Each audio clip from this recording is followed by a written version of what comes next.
हाय, hello, नमस्कार सर्वांना. तर आम्ही निघालोय पुण्याला. तर आम्हाला इथे ना श्रीजाला झोपण्यासाठी नेहमी जाता येताना झोका बांधावा लागतो गाडीमध्ये. त्यानंतर ती झोपली म्हटल्यावरती मला सुद्धा निवांत बसता आलं, थोडासा आराम करता आला, कारण की मला सुद्धा गाडी सहन होत नाही. आणि इथे बाप लेकीचं मस्त प्रेम ऋतू चाललंय, कारण की तेच खूप दिवसानंतर भेटताय, मस्त धिंगाणा घालताय सोबत.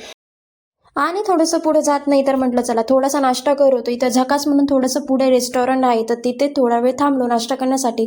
मला हॉटेलमध्ये जाऊन काही खाता नाही आलं, त्यामुळे मी गाडीमध्येच नाश्ता केला, कारण की श्रीजा झोपलेली होती, त्यामुळे तिला सोडून मला काही जाता नाही आलं. नंतर परत प्रवासाला सुरुवात केली. त्यानंतर थोड्या वेळानंतर आम्ही सुपामध्ये पोहोचलो आणि सुपामध्ये आलो म्हणजे काही खाण्याचं घेतलं नाही असं होणारच नाही. त्यानंतर थोडंसं काहीतरी खायचं घेतलं आणि फायनली घरी पोहोचलो. घरी पोहोचल्यानंतर थोडं 5 मिनिटापासून पाणी घेतलं आणि लगेच साफसफाईला लागले. थोडीशी साफसफाई केली आणि त्यानंतर छोटीशी भूक भागवण्यासाठी जे बेकरीमधून केक आणलेला होता ना, तो खाल्ला, चहा घेतला मस्तपैकी, थोडं फ्रेश वाटलं. त्यानंतर आता आहे ना श्रीजाला काही नवीन-नवीन गोष्टी खेळायला लागतात. लगेच ती बोर होती, म्हणून त्यामुळे तिला अशा प्रकारे काही ना काही जुगाड करून खेळवावं लागतं. जेवण केलं. जेवण झाल्यानंतर नाही ना रात्री मला काहीतरी स्वीट खावंसं वाटत होतं. म्हटलं चला आता आपल्या घरी लाडू आहे तोच खाऊया. चला बाय, भेटूया नेक्स्ट ब्लॉगमध्ये.